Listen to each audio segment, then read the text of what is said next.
The honorary award is for Dr. Hamasoun Tourè.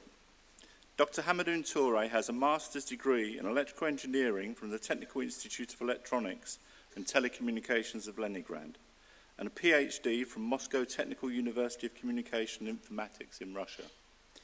He was elected Secretary General of the International Telecommunications Union in January 2007 and was re-elected for a second four-year term in October 2010. The ITU is the leading United Nations agency for information and communication technology issues and the global focal point for government and the private sector in developing networks and services. As Secretary General, Dr. Tourè is committed to ITU's mission of connecting the world and helping it to achieve the Millennium Development Goals through harnessing the unique potential of information and communications technologies. A long-standing champion of ICT as a driver of social and economic development, Dr. Tourè previously served as Director of ITU's Telecommunications Development Bureau from 1998 to 2006. In this role, he placed considerable emphasis on implementing the outcomes of the World Summit on Information Society, launching projects based on partnership with international organisations, governments, the private sector and civil society. Dr. Tourè has many decorations and honorary titles which recognise the significance of his work. He is a Knight of the National Order of Mali, a Grand Officer of the National Order of the Dominican Republic, an honorary citizen of Grecia, Costa Rica, Yamasa in the Dominican Republic and Mexico. He holds honorary degrees and doctorates from the Russian Armenian Slavonic University, the State University of Belarus and the Kigali Institute of Science and Technology in Rwanda, amongst others. In January 2011, the ITU initiated the involvement of universities in its work. Buckinghamshire New University was one of the first 12 academic institutions to be admitted to participate in this partnership.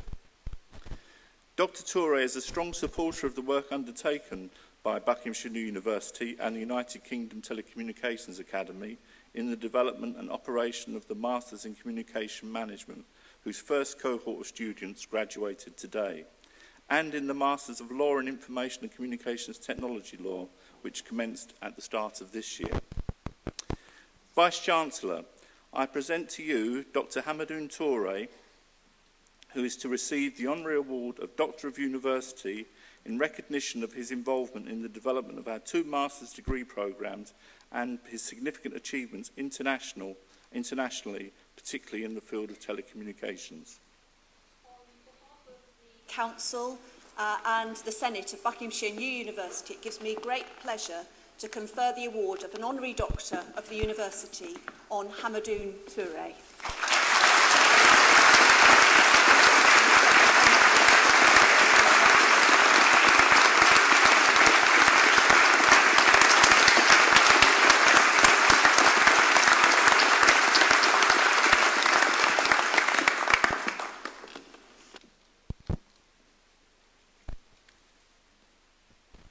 Vice-Chancellor, this concludes the presentation of awards.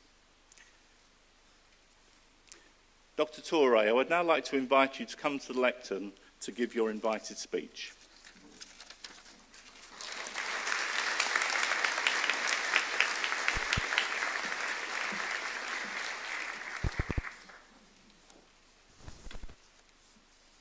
Chairman of the Council, Roy Darby, Vice-Chancellor, Professor Ruth Farwell, members of the board, graduating students, parents, family, and friends, distinguished guests, ladies and gentlemen. It is a great pleasure for me to be here with you today, and it is a tremendous honor for me to receive an honorary degree from this fine institution. I take this opportunity to congratulate all the graduating students, as well as my fellow honorary doctors, honorary MA, honorary emeritus, professor emeritus, and honorary professors who has received recognition from this fine institution. 12 years ago, in 1999, Professor David Miller, OBE, and I set up the first Masters in Communications program under the auspices of the United Kingdom Telecommunications Academy, UKTA, and to be here with you today feels very much like we have come full circle. The joint efforts of Buckinghamshire New University, BNU, and the International Telecommunication Union have allowed us to help spread knowledge and expertise to where it is needed most. Our partnership with UKTA, of which BNU is a key player, has enabled ITU to provide access for its members coming from the least developed countries to UK university education at an acceptable cost. And I think this is something we can genuinely be proud of. Ladies and gentlemen, it is always a special pleasure to be present amongst people who, like myself, recognize the fundamental importance of learning and education. The greatest, most valuable, and most sustainable natural resource available in the world is human brain power. I grew up in Mali, in sub-Saharan Africa, and in the 50s and 60s, and I was tremendously lucky to have the benefits of a good education there, delivered by fine teachers in sound academic institutions. I went on to study in what was then the Soviet Union, in both Moscow and Leningrad, now St. Petersburg. And I have always been profoundly grateful, not just for the knowledge in engineering that I've acquired there, but for the life skills and other skills which have helped me drive my career forward.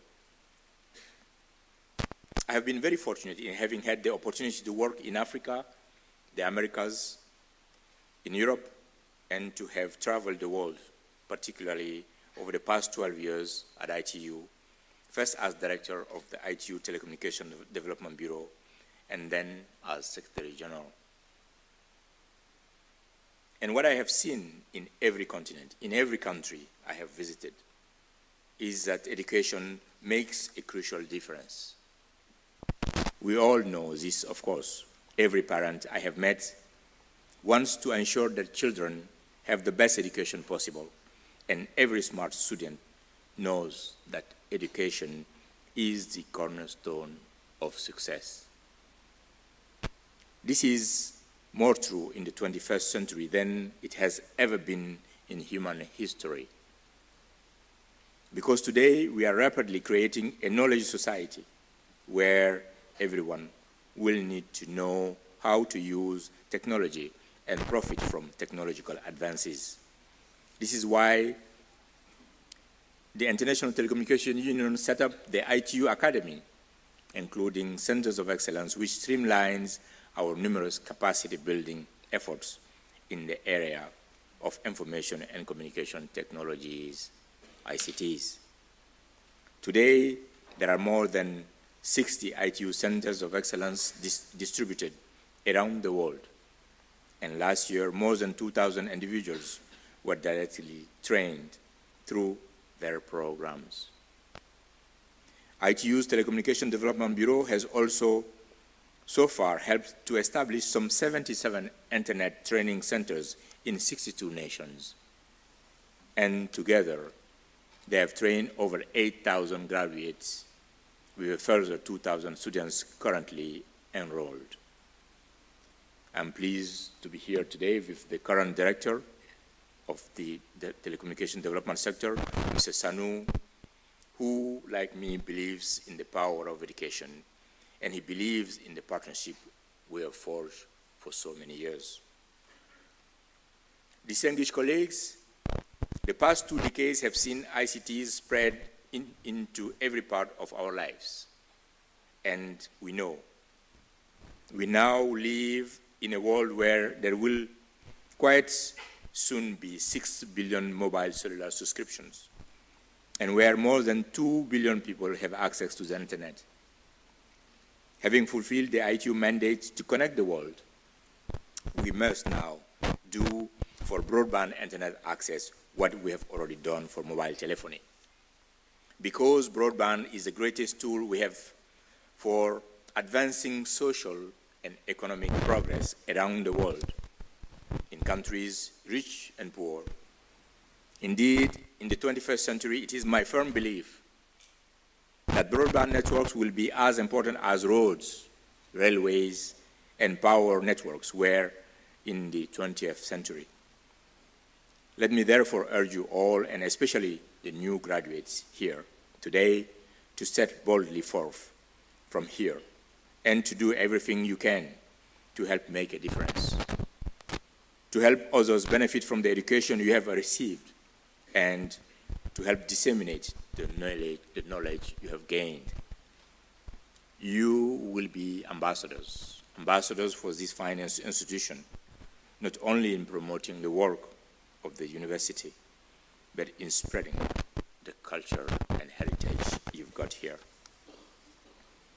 I'm sure you will, each and every one of you, be successful in the path you choose, and that your efforts will help to make the world a better place, a fairer and more equitable place, where the benefits of information society are available to all, whatever their circumstances and wherever they live. On a personal note, I would like to thank my wife, Kumba, who is here in this room today, and who's been by my side for the past 33 years. This is one of the proudest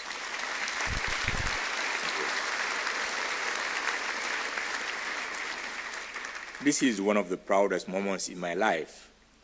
And as you know, after more than 25 years of marriage, you run out of ideas and action that will impress your partner. And today, this is one of those that I can be very proud of. I hope she will be impressed for a long time until I find new ideas.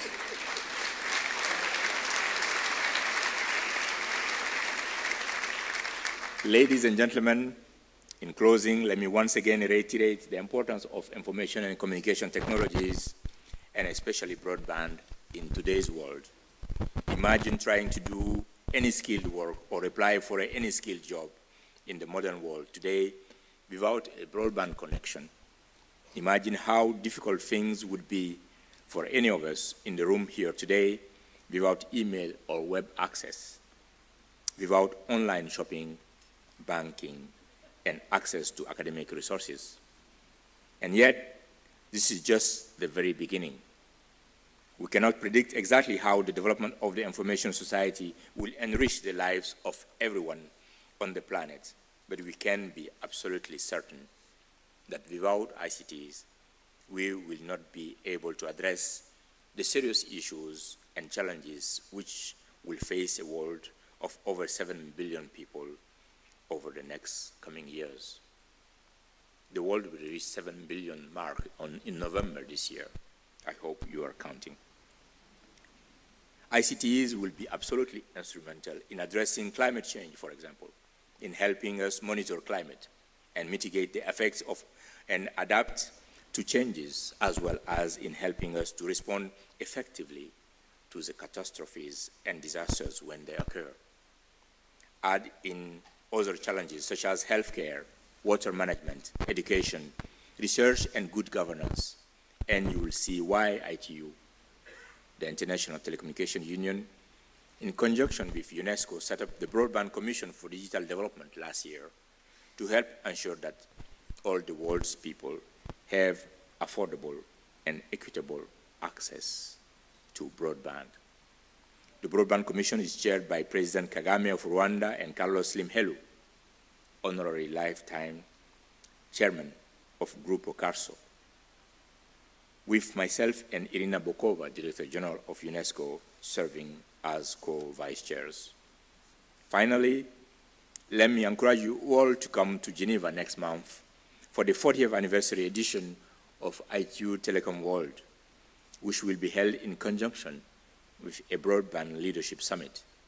This will be a uniquely important event with the world ever more dependent on ICTs to address global challenges. Together, and I hope with your help, delegates will come to Geneva to help shape the future of the ICT sector, which is, of course, the future of the world we live in. I thank you very much.